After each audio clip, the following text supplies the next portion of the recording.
السلام عليكم ورحمة الله. بسم الله والحمد لله والصلاة والسلام على أشرف رسول الله وعلى آله وصحبه الفائزين برضا الله. أما بعد،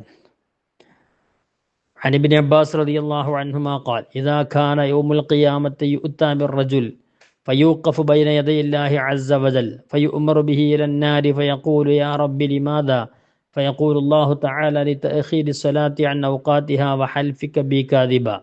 Abdullah bin Abbas റളിയല്ലാഹു അൻഹുമ പറയുന്നു, ഖിയാമത്ത് നാളിൽ ഒരാളെ കൊണ്ടുവന്ന് അള്ളാഹുവിൻ്റെ മുമ്പിൽ നിർത്തപ്പെടും.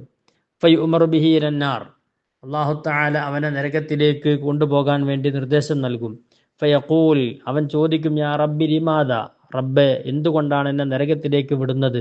ഫയഖൂൽ അള്ളാഹു തആല മറുപടി പറയുമത്രേ: ലിതഅഖീരി സ്വലാത്തി അൻ ഔഖാതിഹാ, നിസ്കാരത്തെ അതിൻ്റെ സമയങ്ങളെ തൊട്ട് പിന്തിച്ചതുകൊണ്ടും വഹൽഫിക ബി കാദിബ, എന്നെക്കൊണ്ട് കള്ളസത്യം ചെയ്തതുകൊണ്ടുമാണ് നീ നരകാവകാശിയായത് എന്ന് അള്ളാഹു മറുപടി പറയുമെന്ന് ഇബ്നു അബ്ബാസ് റളിയല്ലാഹു അൻഹുമ പറയുന്നു.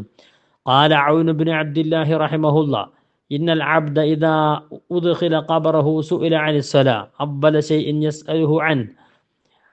ഔൻ ഇബ്നു അബ്ദുല്ലാഹി പഠിപ്പിക്കുന്നു, ഒരാളെ ഖബറിൽ പ്രവേശിപ്പിക്കപ്പെട്ടാൽ ആദ്യം അവരോട് ചോദിക്കുന്നത് അവൻ്റെ നിസ്കാരത്തെ സംബന്ധിച്ചാണ്. ഫഇൻജാസത് ലഹു നദറ ഫീമാ ദൂന ദാലിക മിൻ അമലി വഇൻ ലം തജുസ് ലഹു ലം യുൻദർ ഫീ ശൈഇൻ മിൻ അമലിഹി ബഅദു.